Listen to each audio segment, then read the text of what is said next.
নমস্কার, আপনাদের সবাইকে স্বাগত জানাচ্ছি এখন আজকের এই অনুষ্ঠানে। একদিকে যখন আমেরিকা, কানাডা, মেক্সিকো এই বিশ্বকাপ চলছে এবং এই বিশ্বকাপে অসাধারণ গোল করে গোলের হ্যাট্রিক তৈরি করেছেন আর্জেন্টিনার সুপারস্টার, আপনাদের প্রত্যেকের ভালোবাসার মেসি। যারা আর্জেন্টাইন সাপোর্টার রয়েছেন তাদের জন্য অবশ্যই একটা গোল্ডেন টাইম ছিল এবং মানুষ এই ছবিগুলো, গোলের ছবিগুলো অনেকে শুনছি যে ভিডিওতে তাদের ফোনে রেখে দিয়েছেন, স্টোর করেছেন, বারবার করে দেখছেন এবং পরের খেলায় কি করবেন মেসি, আবার ফার্দার আর্জেন্টিনা জিতবে কিনা বিশ্বকাপ, সেদিকে তাকিয়ে রয়েছে। আর অদ্ভুতভাবে মেসি কোথাও যেন বাংলাকে যুক্ত করে দিল বাংলার ফেভারিট ফুটবলের সঙ্গে, যেখানে বাংলার বাঙালির অন্তঃকরণে ফুটবল, বাংলা বাঙালির ফুটবলকে হচ্ছে বাংলার খেলার রাজা বলা হতো। ফুটবল মাঠ ঘাট দাপিয়ে খেলা হতো যখন অন্তত প্রমোটাররা মাঠগুলো সবটা দখল করেনি তখন। এখন কিছুটা পরিস্থিতি বদলে গিয়েছে, এখন ফুটবল মোবাইলে খেলা হয়, মাঠে কম। যাই হোক, ফুটবল তো মানুষ দেখে। এখন এই জায়গায় দাঁড়িয়ে আজকে মেসিকে অত্যন্ত ভালোবেসে বিপদ ডেকে আনা রাজ্যের প্রাক্তন মন্ত্রী অরূপ বিশ্বাস, মেসিকে অত্যন্ত ভালোবেসে বিপদ ডেকে আনা রাজ্যের প্রাক্তন মন্ত্রী 3 বারের নোটিশে, খুব সম্ভবত এর আগে 3 বার তিনি যাননি। আজকে তিনি বিধাননগর দক্ষিণ থানায় গিয়ে দেখা করলেন। কোর্টের দেওয়া নির্দিষ্ট সময় শেষ হওয়ার পর 17 তারিখ অবধি সময় ছিল, এরপরে আজকে তিনি দেখা করলেন এবং পরবর্তীকালে আলিপুর কোর্টেও তিনি গিয়েছিলেন, সেখানে বিক্ষোভের সামনাসামনি হন তিনি। আসুন সেই ছবি একবার আপনাদেরকে দেখাই, যে দাপুটে নেতা অরূপ বিশ্বাস, সুরুচির সঙ্গে নাম জড়িয়ে থাকা অরূপ বিশ্বাস, মমতা বন্দ্যোপাধ্যায়ের ডাইনে কখনো বাঁয়ে থাকা অরূপ বিশ্বাস আজকে প্রায় লুকিয়ে থাকলেন আদালত কোর্ট চত্বরের মধ্যে। দেখুন, উনি ভয় পেয়ে লুকিয়ে গেছেন, বাইরে ডিম হাতে অপেক্ষা করছেন আইনজীবীদের একাংশ। দেখুন, চাপড় দিয়ে ডাকা হচ্ছে, নানান রকম ঘটনা ঘটেছে আজকে কোর্টে। কোনটা অভিপ্রেত কোনটা অনভিপ্রেত সেটা তো অবশ্যই বিচার্য বিষয়, কিন্তু এই অরূপ বিশ্বাস, একটা অভিযোগ আছে যে যুবভারতী ক্রীড়াঙ্গনে যখন মেসি আসেন তখন মেসিকে এমনভাবে তিনি জড়িয়ে ধরেন, তার ফলে মেসির নিরাপত্তা নিয়ে প্রশ্ন ওঠে। দ্বিতীয়ত, হাজার হাজার টাকা দিয়ে টিকিট কেটে যারা ওই ইভেন্টের অংশ নিতে গিয়েছিলেন তারাও মেসিকে দেখতেই পাননি, বরঞ্চ অরূপ বিশ্বাসের পরিবারের লোকজন, তার নিয়ারেস্ট, ডিয়ারেস্ট, তারা সবাই মেসিকে কার্যত সেদিন ক্যাপচার করে নিয়েছিলেন। দেখুন সেদিনকার ছবি, প্রচুর ভিড়ে থাকা, খুব বেশি হাইট নয় মেসির, হয়তো আরেকটু বেশি হাইট হলে, রোনাল্ডো হলে হয়তো লোকে দেখতে পেত মাথাটা, কিন্তু তার থেকে অনেক লম্বা লম্বা লোক চারপাশ থেকে পুরো ঘিরে ফেলে মেসিকে, এবং যার ফলে স্টেডিয়ামে বসে থাকা হাজার হাজার টাকার টিকিট দিয়ে স্টেডিয়ামে যাওয়া মানুষরা বঞ্চিত হন এক ঝলক তাদের সুপারস্টারকে দেখার ক্ষেত্রে। আর সেই ক্ষেত্রে শতদ্রু দত্ত, যিনি অর্গানাইজার ছিলেন, অ্যারেঞ্জমেন্ট করেছিলেন, শতদ্রুকে পুলিশ গ্রেপ্তার করেছিল এবং বেশ কয়েক দিন তিনি জেলে থাকবার পর তার জেল মুক্তি হয়। আর আজকে শতদ্রু দত্ত বলছেন, এমনকি মেসির অফিস থেকে মেল এসছে, যে এই বিশৃঙ্খলা মাঠে যা হয়েছিল তার জন্য এক এবং অন্যতম দায়ী হচ্ছে এই অরূপ বিশ্বাস। এর মধ্যে আরেকটি ঘটনা ঘটেছে, আজকে অরূপ বিশ্বাস ব্যাংকে চিঠি দিয়েছেন। সেই চিঠি একবার দেখাই আপনাদের সামনে। এই চিঠিতে খুব পরিষ্কার লেখা রয়েছে যে তৃণমূল দলের কোষাধ্যক্ষ হিসাবে তার যে রেসপন্সিবিলিটি ছিল তিনি সেটার থেকে বেরিয়ে আসতে চাইছেন। চিঠিতে খুব পরিষ্কার লেখা আছে যে এই কাজ থেকে অব্যাহতি চাইছেন তিনি। প্রশ্ন এখানে সাইড বাই সাইড এটাও আসছে যে তাহলে কি মমতা বন্দ্যোপাধ্যায়ের থেকে মুখ ফেরাচ্ছেন?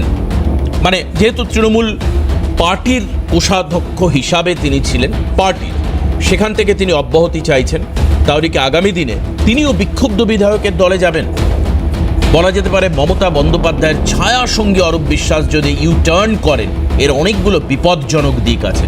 তবে তিনি তাহলে কোন দিকে যাবেন?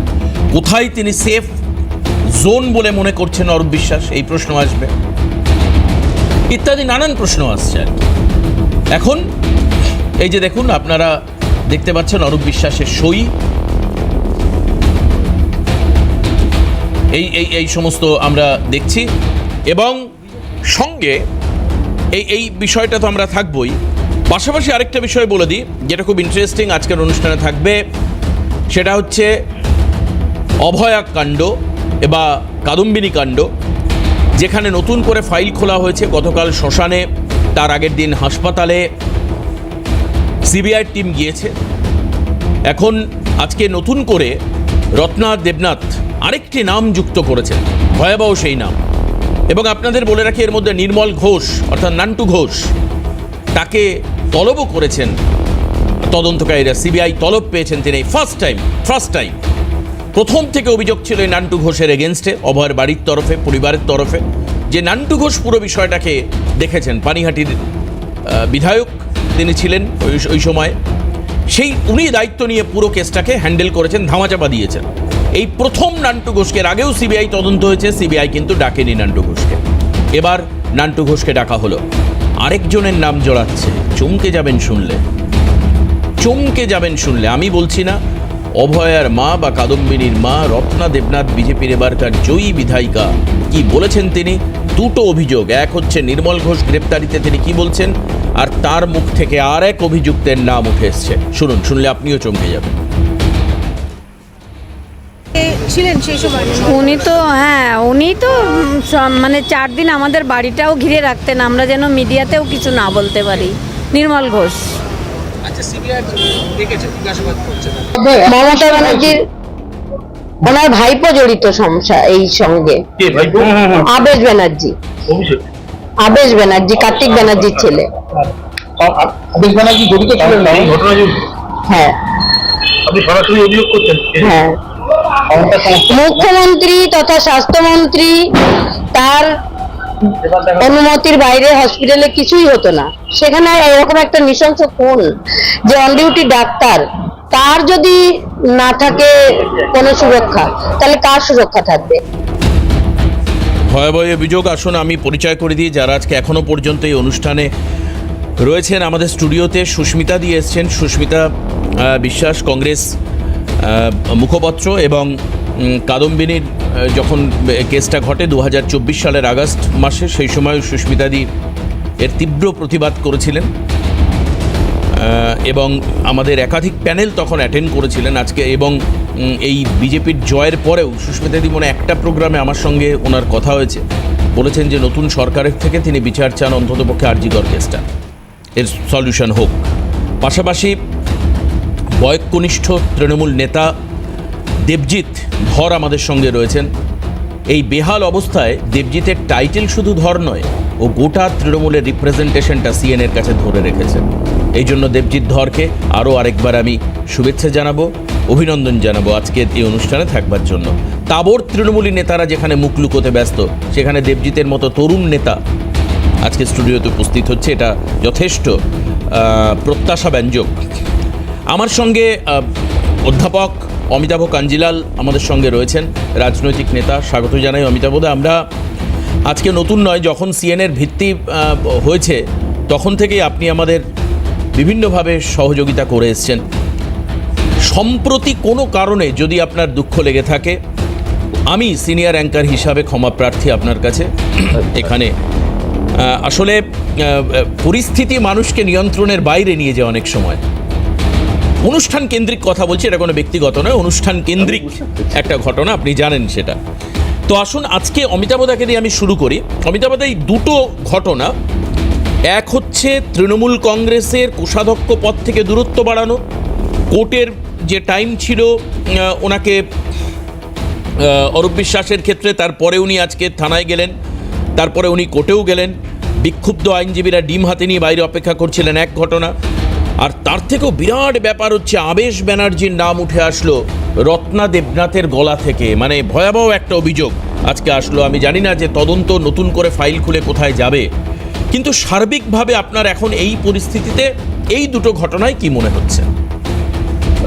তুমি যে ক্রমে বিষয়গুলো উত্থাপন করেছো সেই ক্রমেই বলি। প্রথমত হচ্ছে শ্রী অরূপ বিশ্বাস প্রায় 3 দফায় ফাঁকি দিয়ে শেষ পর্যন্ত বিধাননগর থানায় গিয়ে দেখা করেছেন। দেখো, তিনি তার কোষাগার পদ, মানে কোষাধ্যক্ষর পদ থেকে অব্যাহতি চেয়েছেন, ব্যাংকে অ্যাকাউন্টকে ফ্রিজ করে দিতে বলছেন। এই গোটা বিষয়টার পেছনে আমার মনে হচ্ছে ডাল মে কুচ কালা হ্যায়। তিনি এরকম তৃণমূল ছাড়বেন কি ছাড়বেন না সেটা পরের প্রশ্ন, কিন্তু তিনি যখন একটি ফান্ডকে ফ্রিজ করে দিতে বলছেন, অর্থাৎ দায়িত্ব হস্তান্তর হওয়ার পরে বা সিগনেচারি বদলানোর পরে দলীয় ফান্ড কিভাবে কি নিয়ন্ত্রণ হবে কি বৃত্তান্ত, সে ব্যাপারটা যেহেতু এখনো বিতর্কের মধ্যে রয়েছে, প্রকৃত তৃণমূল কারা, হাইকোর্টে তো অলরেডি ঋতব্রতদের ওই ফ্র্যাকশনটা মান্যতা পেল, সবটা মিলিয়ে যে জটিল অবস্থা রয়েছে তাতে দলীয় তহবিলের উপরে কর্তৃত্ব কাদের থাকবে সেই ব্যবস্থাটা সুনিশ্চিত হবার আগেই, সেটা সুনিশ্চিত হতে পারে একমাত্র আদালতের মাধ্যমে, হবার আগেই তিনি এই তহবিলকে ফ্রিজ করে দেওয়ার জন্য ব্যাংকের সংশ্লিষ্ট শাখায় একটি চিঠি পাঠিয়েছেন এবং একই সঙ্গে তিনি কিন্তু আবার পদত্যাগও করেছেন। কেন এই বিষয়টা একটু তলিয়ে দেখার দরকার আছে, এটা একটু প্রশস্ত সময় নিয়ে আলোচনা করতে হবে। কিন্তু তাকে যখন আমরা আলোচনায় আনছি, বারবার একটি প্রতারণার কথাকে উল্লেখ করে বারবার আনছি, সেটি হচ্ছে মেসিকে কলকাতায় নিয়ে আসা এবং হাজারো মেসি দরদি মানুষকে দেখতে না দিয়ে প্রায় একেবারে খানিক হ্যাংলাপনা দেখানো। এই প্রতারণাটা খুব জোরালো কোনো প্রতারণা নয়, বরং তার চেয়ে অনেক বড় গুরুত্বপূর্ণ বিষয় হচ্ছে ওনার ওই সুরুচি সংঘ জাতীয় সংস্থা LICর প্রায় 9 কাঠা জমি বেআইনি ভাবে দখল করে রেখে তাদের ক্লাবের পরিধি এবং পূজা প্রাঙ্গণের পরিধিকে প্রশস্ত করেছে, যেটা নিয়ে LIC বারবার পুলিশের আইনের দ্বারস্থ হয়েছে, কিন্তু কোনো কাজের কাজ হয়নি। এবার দিয়েও আরো বেশ কিছু প্রাতিষ্ঠানিক দুর্নীতির সঙ্গে তার যোগাযোগ এবং চাকরি বিক্রির ঘটনার সঙ্গে তার যোগাযোগ একটার পর একটা চ্যাপ্টার খুলবেই, কারণ পুলিশের যখন সক্রিয়তা শুরু হয়েছে আমরা আস্থা রাখি আইনের এই ব্যবস্থাপনার উপরে, এই জটগুলো আস্তে আস্তে খুলতে শুরু করবে। এবং যেভাবে তার অনুজ গ্রেপ্তার হয়েছেন এই টলিউড ইন্ডাস্ট্রিতে এক ধরনের দাদাগিরি কায়েম করার জন্য, এবং বর্তমানে তিনি এখন হাজতে রয়েছেন, অগ্রজেরও সেই গতি হবে সেদিকে খুব স্পষ্টভাবে বোঝা যাচ্ছে। কিন্তু এই আলোচনাটার চেয়েও দ্বিতীয় পর্বের আলোচনাটা বেশি গুরুত্বপূর্ণ। কেন প্রমাণ লোপাট, কেন এত মানুষের চোখের সামনে, যে মানে মানুষের গড়ে তোলা আন্দোলনের সামনেও পেশি শক্তিকে ব্যবহার করে মানে রাজ্য কোষাগারের কোটি কোটি টাকাকে খরচ করে বড় বড় উকিল নামিয়ে সুপ্রিম কোর্টের হস্তক্ষেপে মামলা এখান থেকে সরিয়ে নিয়ে গিয়ে এত কিছু কেন করতে হয়েছিল রাজ্য সরকারকে? কি ছিল তার কারণ? তার মৌলিক সত্যটা সম্ভবত রত্না দেবী সেদিন প্রকাশ করেছেন। তার কারণ মুখ্যমন্ত্রীর পরিবারের সদস্য এই ঘটনায় প্রত্যক্ষভাবে জড়িত। আমরা যে বারবার বলে এসেছি কাকে আড়াল করার জন্য এই নামটা সামনে আসতো না, এই সরকার পরিবর্তন না হলে এই নাম সামনে আসতো না। এখন আমরা বলতেই পারি আইনের ভাষায় যে কারো নামে অভিযোগ করে দিলে তো হয় না, অভিযোগ প্রমাণের একটা প্রক্রিয়া আছে, অভিযোগ প্রমাণিত না হলে সে কখনোই অভিযুক্ত কখনোই দোষী হয়ে যায় না, ঠিক এটা ঠিক। কিন্তু মুশকিল হচ্ছে একই সঙ্গে এই কথাটাও বলে, মানে শুনে এসছি আমরা আইন যারা একটু জানা বোঝার চেষ্টা করেছি, যে যেখানে প্রমাণ লোপাটের চেষ্টা হয় সেইখানে নিঃসন্দেহে সুনির্দিষ্টভাবে আড়াল করবার, অপরাধীকে আড়াল করবার একটা সাজিয়ে গুছিয়ে চেষ্টা চলছে। এবং সেই চেষ্টাটা যখন সরকার করে তখন বুঝতে হবে তার নিজস্ব কোনো স্বার্থ এর ভেতরে জড়িত আছে। স্বার্থটা আজকে প্রকাশ্যে এসেছে, মানে এটা সরকারি স্বার্থের চাইতে অনেক বেশি ব্যক্তিগত স্বার্থ। একেবারে সরকারের সেই সময়কার সর্বোচ্চ পদাধিকারীর পরিবারের ব্যক্তি যখন জড়িত থাকেন, যেমন উনি সরকার এবং দলের কোনোদিন কোনো ফারাক করেননি, এক্ষেত্রেও প্রশাসন, পরিবার, অপরাধ, পরিবার কোনো ফাঁক নেই, সবগুলোকে তালগোল পাকিয়ে দিয়ে, অর্থাৎ অপরাধীকে যে আইনের আওতায় আনতে হবে, রাজ্যের মুখ্য প্রশাসক হিসেবে সেটা যে ওনার সাংবিধানিক কর্তব্য সেটা সম্পূর্ণ বেমালুম ভুলে গিয়ে তিনি অপরাধীকে বাঁচানোর জন্য প্রশাসনকে নিয়োজন করলেন।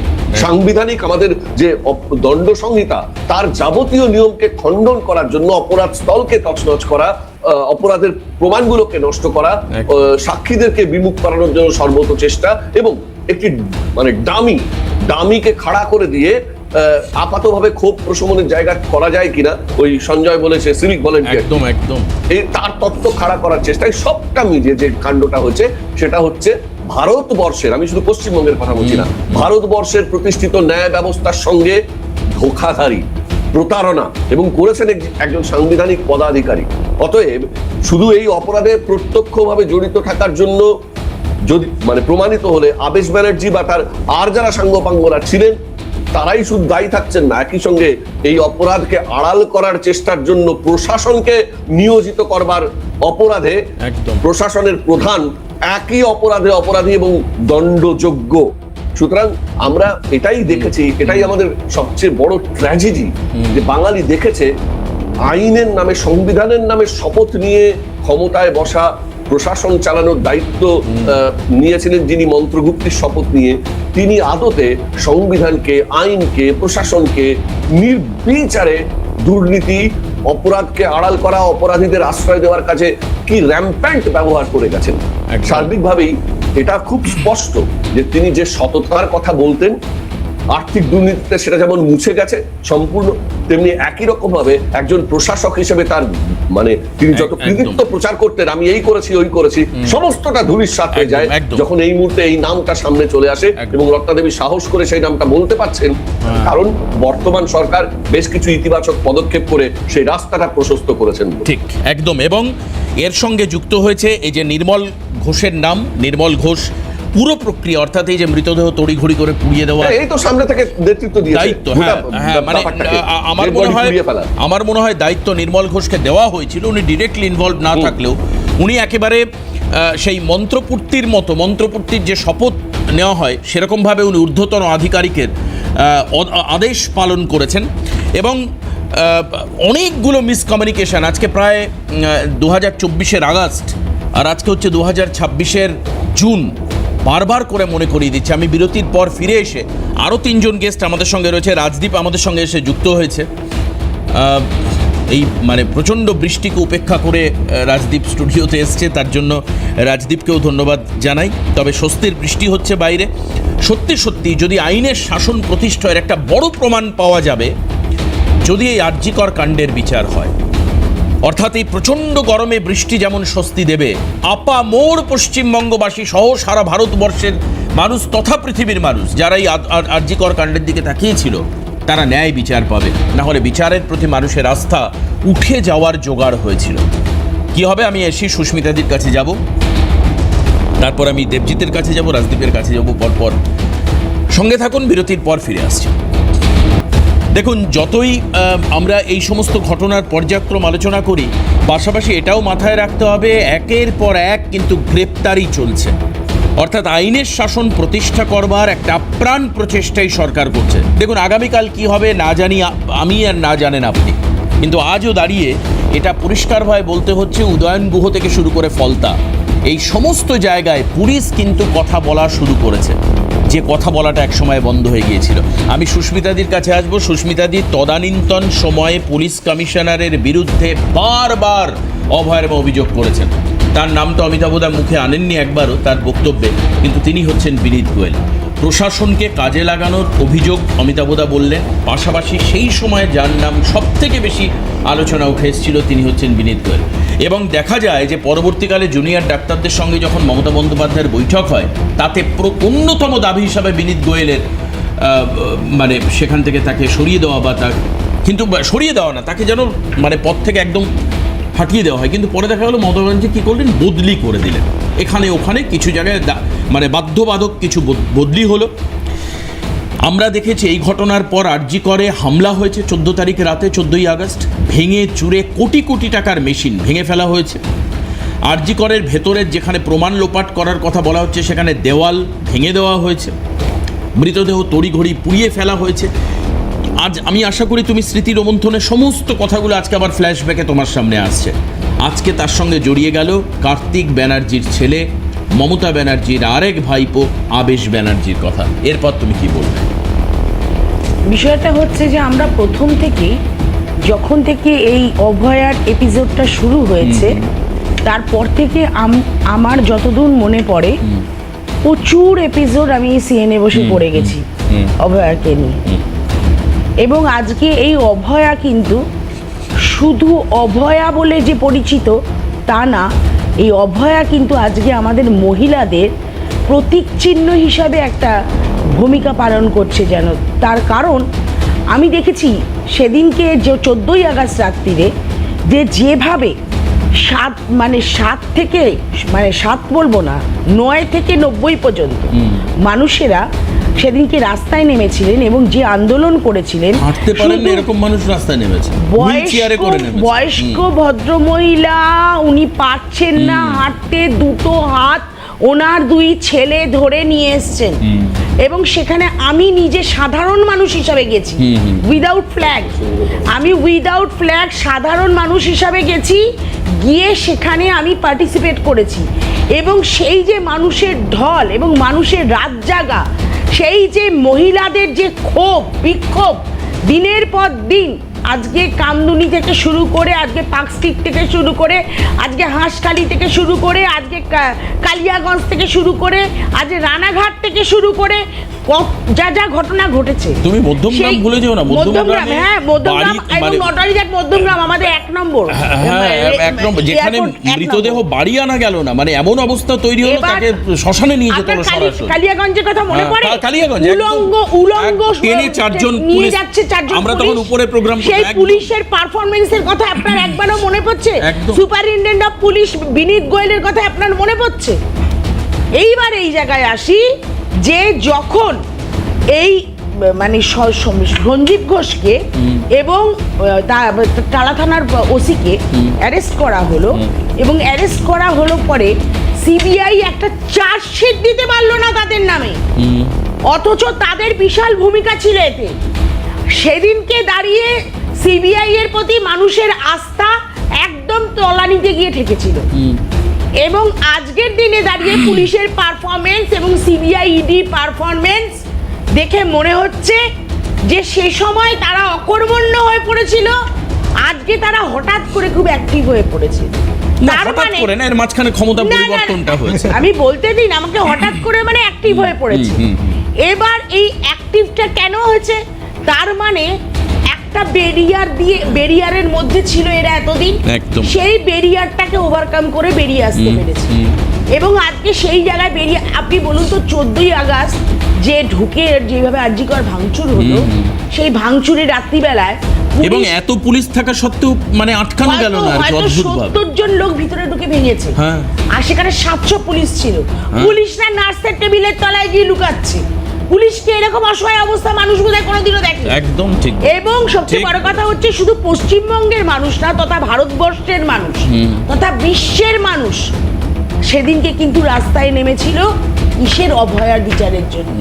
একটি ভালো মেয়েটি একটি ডক্টর, ব্রাইট ফিউচার ছিল, এবং সে নাকি, আমি নিজে তার বাড়িতে গিয়ে তার মার কাছে শুনেছি, 36 আওয়ার্স ডিউটি করে, 36 ঘন্টা ডিউটি করে বাড়িতে এসে সে তারপরেও পাড়ার লোকেরা ডাকলে সে পেশেন্ট দেখতে বেরিয়ে। একদম।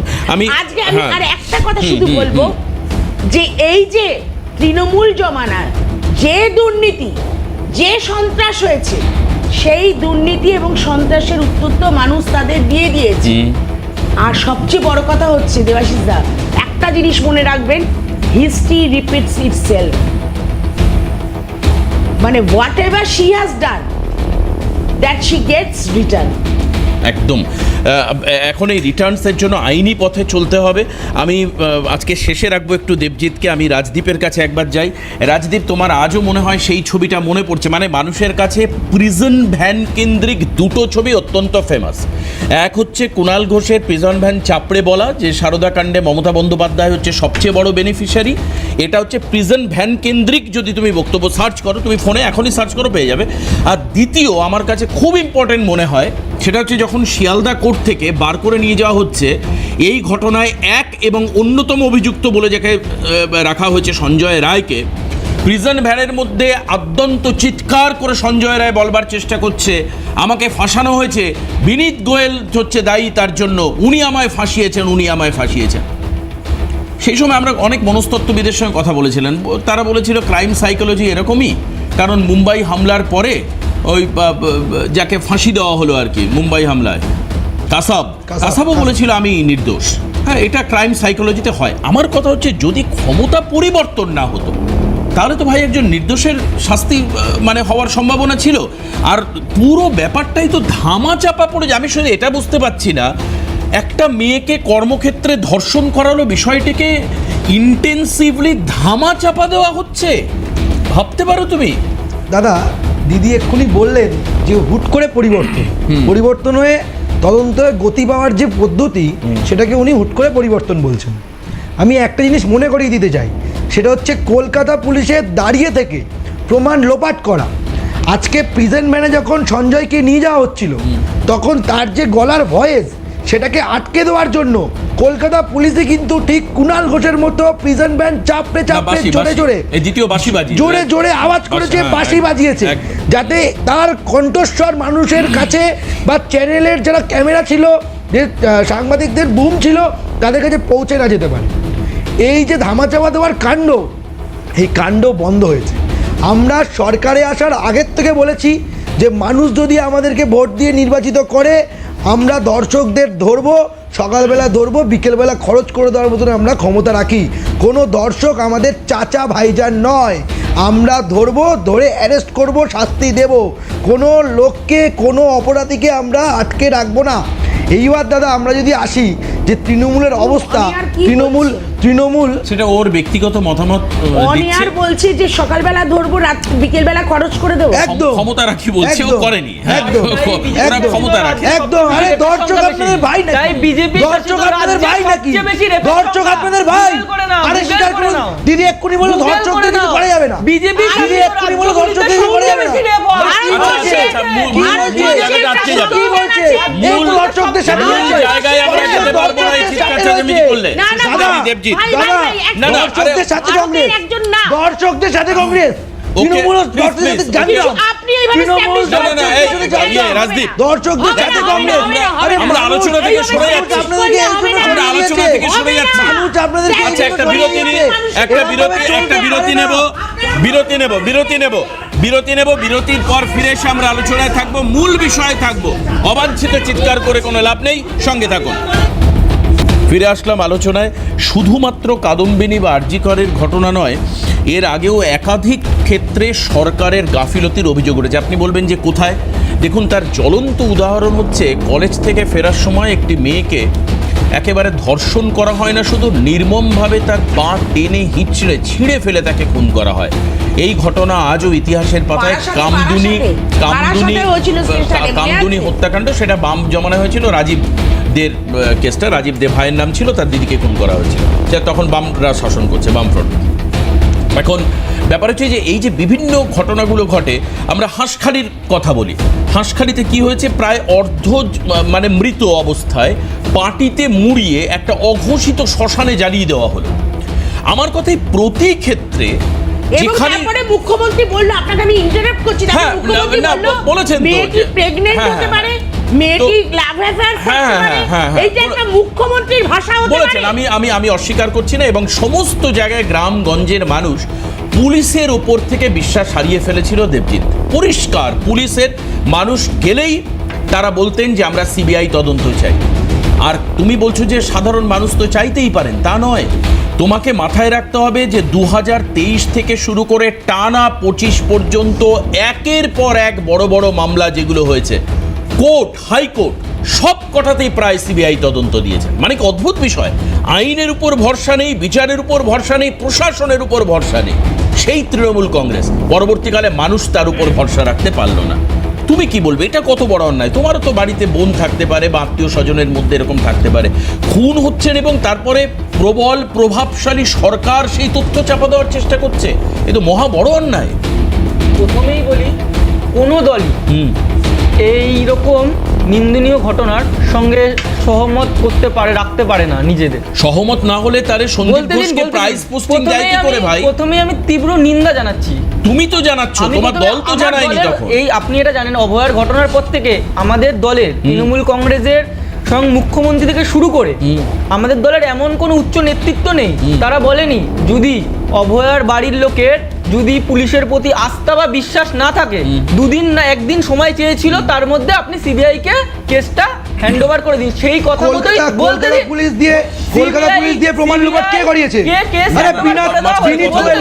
বলতে ভয় পাচ্ছে। রাজদীপ, আমি একটু থামাবো, দেবজিৎকে বলতে দাও। তোমাকে দেবজিৎ বলে রাখি, যখন সিবিআই এর উপর দেওয়ার কথা বলা হয়েছিল 3 দিন হয়ে গেছে এবং তার মধ্যে আশা করি যদি প্রমাণ লোপাট করার থাকে সবটা করা হয়ে গেছে। এবার সিবিআই কে দেওয়ার কথা বলা, সিবিআই কে কেস হ্যান্ড ওভার করে দেওয়া হয়েছে।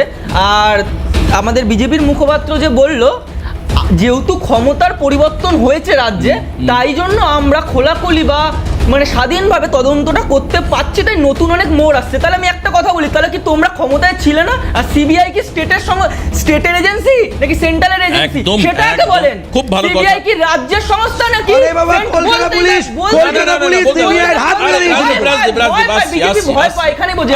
সিবিআই সেন্ট্রালের সংস্থা নাকি স্টেটের সংস্থা, এটার আগে উত্তর দিন। আর যখন এই অভয়ার ঘটনাটা ঘটেছিল, আরজি করের ঘটনাটি ঘটেছিল, তখন কি সেন্ট্রালে মানে সিবিআই সেন্ট্রাল কি ক্ষমতা, মোদী সরকার ক্ষমতায় ছিল না? না, কিন্তু আমি একটু ধরিয়ে দিই দেবজিৎ ভাই, একটু আমি ধরিয়ে দিই। সিবিআই কিন্তু কোর্টে সবটাই হচ্ছে মুখ বন্ধ করা খামে তাদের রিপোর্ট দিয়েছেন। প্রথম দেখে একটা মিনিট শোনো, একটু শুনতে দাও, আমরা তো সারাদিন খবরে থাকি এটা। এবার সিবিআই সেই মুখ বন্ধ খামে কি আছে সেটা বলেনি, কোর্টও মানুষের সামনে আনেনি। কিন্তু কোনো এক বিচারপতি তিনি চমকে গিয়েছিলেন, তিনি বলেছিলেন পরবর্তীকালে যে এর মধ্যে যা আছে সেটা চমকে দেওয়ার মতো এক। দ্বিতীয়ত এই ঘটনার ক্ষেত্রে আমরা কি দেখেছি, যে পুরো ঘটনাটাকে ধামাচাপা দেওয়ার জন্য প্রতি মুহূর্তে বেশ কিছু বড় মাপের আইনজীবী এবং আইনজীবীদের টিম, তার লাইভ টেলিকাস্ট আমরা দেখেছি, তারা কন্টিনিউ আর্গু করেছে পরবর্তী নিরাপত্তা নিয়ে। কিন্তু এই ঘটনায় কে মূল দোষী তার দিকে আলোকপাত করা বা সরকারের ভূমিকা কি ছিল সেখান থেকে ডাইভার্ট করে দেওয়ার চেষ্টা করা হয়েছে। আমরা প্রথম থেকে, আমি এখনো বারবার বলছি, এই নিন্দনীয় ঘটনার সঙ্গে, এই নক্কারজনক ঘটনার সঙ্গে যে বা যারা যুক্ত, সে আমার দলের হোক, কংগ্রেসের হোক, বিজেপির হোক, সে যে কোনো দলের, সে জাতি ধর্ম বর্ণ দেখে না। আমি বারবার বলছি, সে যেই হোক তার আইনি সাজা হবে, সে তার যথারীতি সাজা হবে। সে যেই দোষটা করেছে সেটা আমাদের সমাজ কখনোই মানে না। কিন্তু আমার এই প্রশ্নের উত্তরটা দেন, সমাজ মানে না, কিন্তু দল তো মেনেছে। মানেনি। আরে সন্দীপ ঘোষকে প্রমোশন দিয়েছে মুখ্যমন্ত্রী। দল মেনেছে বলেই সন্দীপ ঘোষকে প্রাইজ দিয়েছে। সিবিআই বলছে পুলিশি তদন্ত যেটা হয়েছে সেটাই সেম জিনিস। সিবিআই বলেছে তথ্য প্রমাণ লোপাট করা হয়েছে, কিছু তথ্য প্রমাণ লোপাট করা হয়েছে, যার জন্য আমরা তার বেসে রিপোর্ট দিতে পারছি না। এবং আরেকটি বিষয় ভয়ানক কথা বলেছিল, যেটা এক্ষুনি যেটা দেবাশিস দা বললেন, যে এইখানে যা আছে রিপোর্টে আপনারা দেখলে চমকে যাবেন। কিন্তু সেই রিপোর্ট চাপা দিয়ে দেওয়া হলো। এখন সেটা কোনো আন্ডারস্ট্যান্ডিং এ হলো না, পয়সার বিনিময় হলো, সেই কিসের বিনিময় হলো? মানে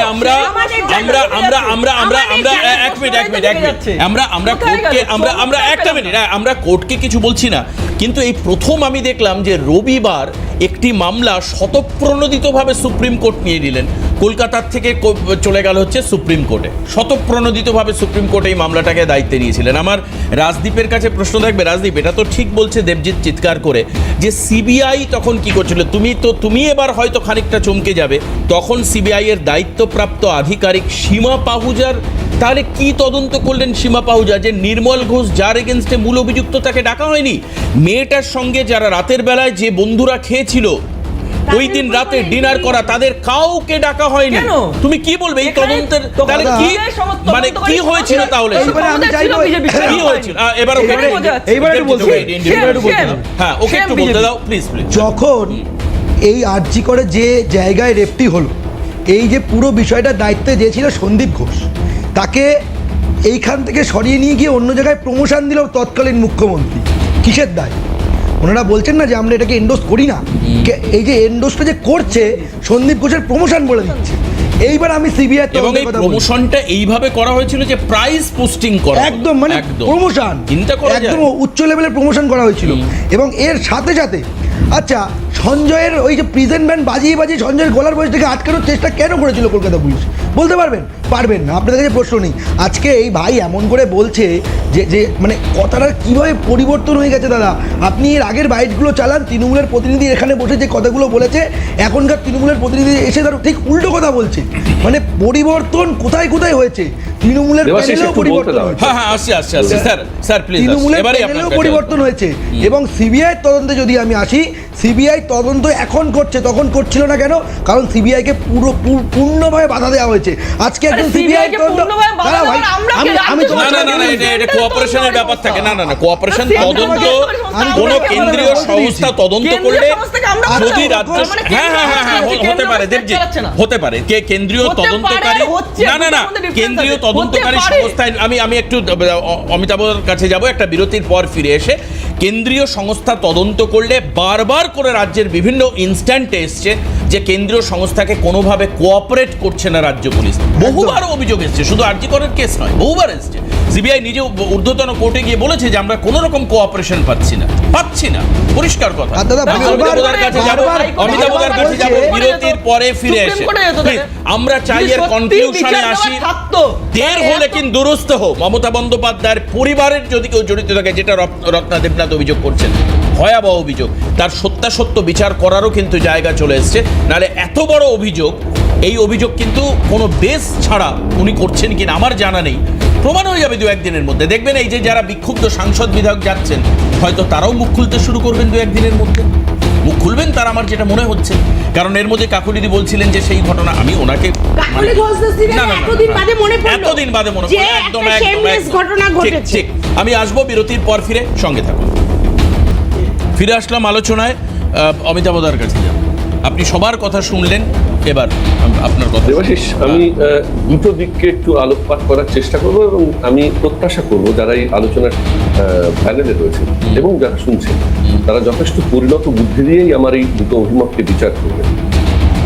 দেখো, প্রথম কথা হচ্ছে, এই যে ঘটনায় আবেশ ব্যানার্জির নামটি উঠে আসলো, আমরা এই সময়কালে মানে সরকার পরিবর্তনের পর নানা জায়গায় দেখছি যে কলেজগুলোর ভেতরে ইউনিয়ন রুমের মধ্যে বিছানা পাতার ব্যবস্থা, গর্ভনিরোধক পাওয়া যাচ্ছে, কোনো কাউন্সিলর তার ঘরে ওই সমস্ত আপত্তিকর জিনিস, রেড চার্ট ইত্যাদিগুলো পাওয়া যাচ্ছে।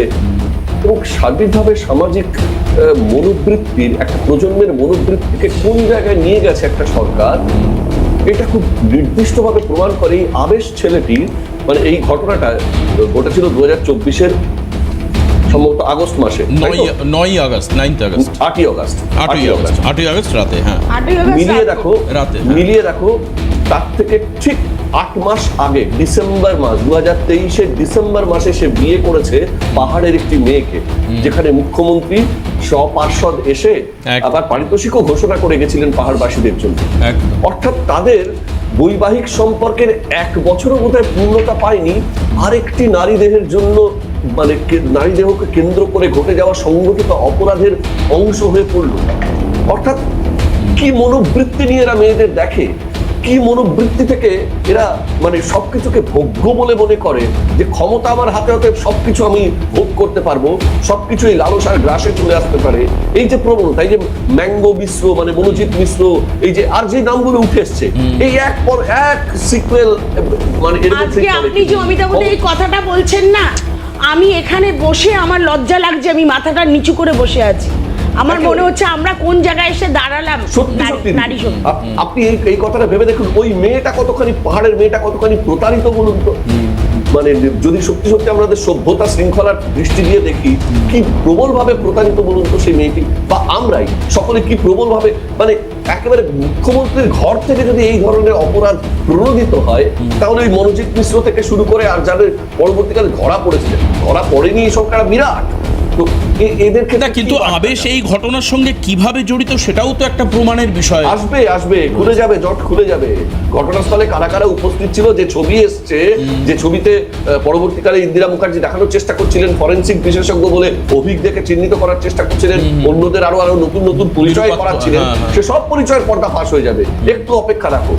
এবং আরো দ্বিতীয় যে অংশটা আমি বলবো পরিণত বুদ্ধি দিয়ে বিচার করতে, সেটা হচ্ছে সুপ্রিম কোর্ট কিছু কালের জন্য গোটা বিষয়টা নিজের হাতে তুলে নিল, আবার হাইকোর্টের কাছে ফিরিয়ে দিল। ঠিক কেন বলতো, কি অঙ্কে?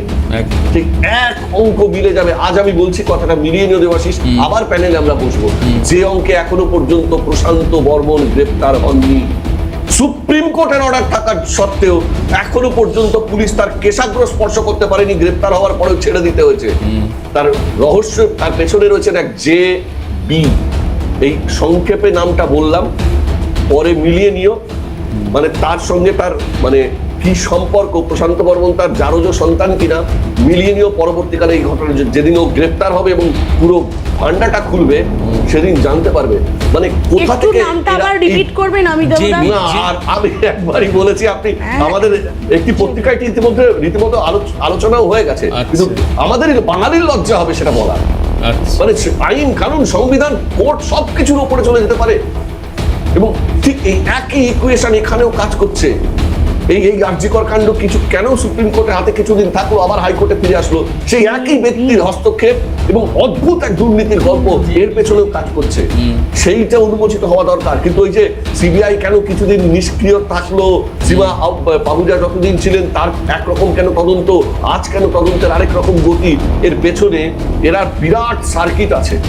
আমি জানি না ততদূর পর্যন্ত এই তদন্ত পৌঁছবে কিনা। আমরা সম্ভবত ওই প্রত্যক্ষ অপরাধীদের ধরতে পারলেই খানিক সন্তুষ্টি পাবো, কিন্তু পেছন থেকে যারা কলকাঠি নাড়ালো, পুরো ব্যাপারটাকে ঘেঁটে দিল, পুরো তদন্তটাকে বিপথে পরিচালিত করলো, আমাদের এই ব্যাপক জনমত, আমরা তো একটা গণসার্বভৌম দেশে বাস করি, সমস্ত তাকে উপেক্ষা করে এই যে তামাশাটা চললো, এর উত্তর কিন্তু আমি ভবিষ্যতে পাবো না। কিন্তু আমি বলছি প্রমাণগুলো আস্তে আস্তে আস্তে আস্তে সেই দিকে লিড করছে, একটা বড় ফাঁক খুলে যাবে, জানো তো, আলিবাবার গুহার দরজা ফাঁক হয়ে যাবে।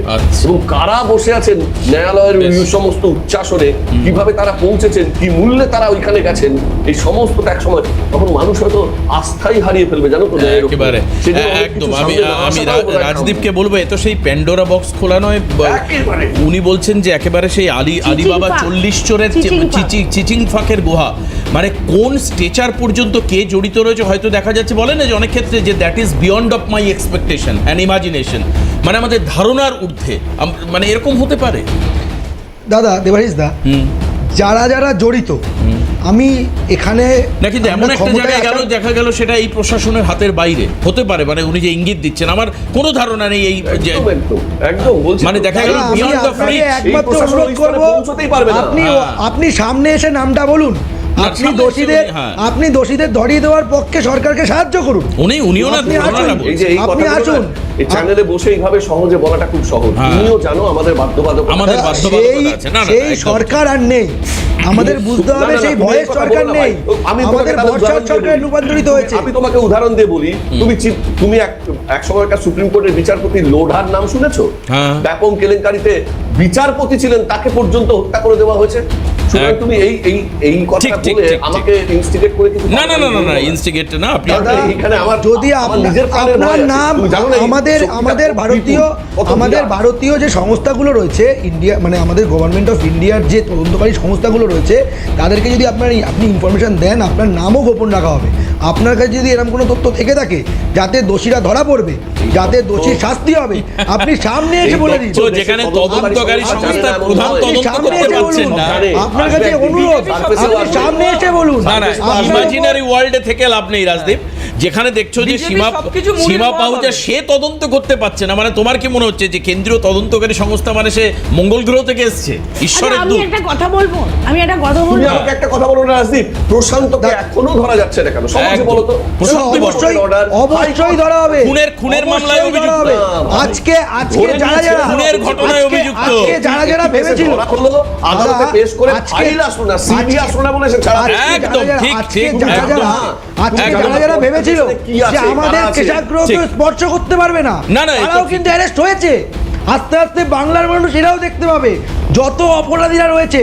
আমাদের সরকারটা 1 মাস হয়েছে, তার মধ্যে কাজ হচ্ছে কি হচ্ছে না আপনারা বলুন। 1 মাস তৈরি হয়েছে, তার মধ্যে কাজটা হচ্ছে। তো বিষয়টা হচ্ছে সাংসদরা ম্যাক্সিমাম চলে যাচ্ছে এনডিএর দিকে, তৃণমূলে, ঠিক আছে, তৃণমূলের মানে অন্যান্য মানে নেতারাও কি যাওয়ার প্রবণতা, মানে লাইন দিয়ে দাঁড়িয়ে আছে, মানে এন্ট্রেন্সটা পাচ্ছে না বলে, এন্ট্রেন্স খুলে গেলেই তারা ঢুকবে আর কি, এন্ট্রি নেবে। এবার ব্যাপারটা হচ্ছে আর বাদ বাকি যা পড়ে থাকবে সেটা তোমরা নেবে, বাদ বাকি যা পড়ে থাকবো আমরা নেব কি নেব না সেটা আগের প্রশ্ন। কারণ কি পড়ে থাকবে আপনি বলুন, আমরা নেব কি নেব না আমাদের ব্যক্তিগত, সবাই নিয়ে নেওয়ার পর পড়ে থাকবে। আচ্ছা, একটা মিনিট, অরূপ বিশ্বাসকে নিয়ে কথা তুললেন, কিন্তু অরূপ বিশ্বাসকে নিয়ে আলোচনা করা হলো না। সময় নেই আজকে, সময় বলবে কি হয়। অরূপ বিশ্বাস সারা টলিউডটাকে দূষিত করে দিয়েছে, সারা বাংলাকে দূষিত করে দিয়েছে। আর ওই ফাঁদ বাঁচানো ভাই ছোট করে না সময় নেই রাজদীপ, একদম আমরা ভেবেছিলাম যেদিনকে আমাদের আর্জেন্টিনা খেলা দেখতে 6:30টার সময় উঠেছিলাম, ওখানে মনে অরূপ বিশ্বাস খেলবে। না, আমরা ভেবেছিলাম এটা, এই ভাবনার কোনো ওই রকম চেহারা নিয়ে। এবার একটা কথা বলছি শুনুন, এই যে আমাদের আজকে আমরা পশ্চিমবঙ্গ থেকে ক্ষমতা থেকে চলে যাওয়ার পর আমাদের নামে বহুদিন ধরে, দীর্ঘদিন ধরে বা এখন বর্তমানে একটা স্ট্যাম্প লেগে গেছে কি তৃণমূল মানে চোরের সরকার, তৃণমূল কংগ্রেস মানে বলতে দিই দাদা, বলতে দাও, তুমি বলো না, তৃণমূল কংগ্রেস মানে চোর, তৃণমূল মানে চুরি, মানে এর বাইরে আমরা বেরোতে পারছি না। তাহলে আজকে আমি প্রমাণ সহ এমন তথ্য দেব এই চ্যানেলে বসে পশ্চিমবঙ্গ তথা ভারতবর্ষের মানুষের কাছে, এটা আমি দৃষ্টিটা কাটতে চাই। সেটা হলো তৃণমূল চোর তো সবসময় বলেন, তাহলে দেশের সবচেয়ে বড় চুরি কেলেঙ্কারি কোন পার্টি করেছে এটা জানেন? এটা জানা দরকার, বিজেপি, যাকে আমরা ওয়াশিং মেশিন পার্টি বলে জানি। এটা আমি শুধু মুখে বলছি না, এর প্রমাণটাও দিচ্ছি। না মানে একটা চুরিকে ঢাকতে আরেকটা না, চুরি না, বলতে সামনে দিই, নিয়ে আসা এটা ঠিক সবচেয়ে নয়। দেশের সবচেয়ে একদম বড় ঠিক চুরি নয় এটা। কেলেঙ্কারি তার মানে বিজেপি। না না না, কেন এটা বলছি? চুরি খেলা করলে হবে না। তৃণমূল বড় চুরি বলছে, তার থেকে বড় চুরি বিজেপি করেছে। বিজেপি সরকারের যে একটা চাঁদা দেওয়ার গোপন রাস্তা তৈরি করা হয়েছিল, যেখানে কে চাঁদা দিচ্ছে, কার নাম, কোনো তথ্যই আমরা জানতে পারতাম না। এটাকে যেন সুপ্রিম কি- কোর্টও কি বলে একদম এটাকে? সোজা থাপ্পড় দিয়েছিল। এটা যেন কি, এটা electoral bond 2000 electoral bond. Supreme court সোজা থাপ্পড় দিয়েছে। তুমি সুপ্রিম আমায় কোর্ট হাসালে সোজা বন্ধু। থাপ্পড় আজ খেয়েছে। এই সারা ভারতবর্ষের মধ্যে এটা- জাতীয় এক মিনিট শেষ করবো। সবাইকে ধন্যবাদ, সুপ্রিম কোর্ট নিজে সবাইকে বলেছে। ধন্যবাদ, সবাইকে ধন্যবাদ। না না না না না না, শেষ করব। সবাইকে ধন্যবাদ। ইলেকটোরাল বন্ডে আস্তে থামতে হবে। আমি শেষ করব। দেবজিৎ থামো। আজকে ইলেকট্রাল বন্ডে যদি সেকেন্ড হাইয়েস্ট কারোর রোজগার থাকে সেটা তৃণমূল কংগ্রেসের। হ্যাঁ, সেকেন্ড হাইয়েস্ট রোজগার কোনো একটা আঞ্চলিক দল হিসাবে, রিজিওনাল পার্টি হিসাবে সেকেন্ড হাইয়েস্ট হচ্ছে রোজগার। আরেকটা জায়গা আমার সবথেকে বেশি কিউট লেগেছে, সুস্মিতা দি আমার ভীষণ প্রিয়, বলছে সবাইকে তো এনডিএ নিয়ে নিচ্ছে, পড়ে থাকছে মমতা বন্দ্যোপাধ্যায় আর অভিষেক বন্দ্যোপাধ্যায়। তারা কি তবে কংগ্রেসে যাবে? কংগ্রেসকে তাদের কি কংগ্রেস নেবে? এটা সব থেকে বড় প্রশ্ন আজকের দিনে দাঁড়িয়ে। আজকে এখানে শেষ করি। না, সময় নেই, শেষ করতে হবে। সবাইকে ধন্যবাদ জানিয়ে আপনাদের শেষ করছি। নমস্কার।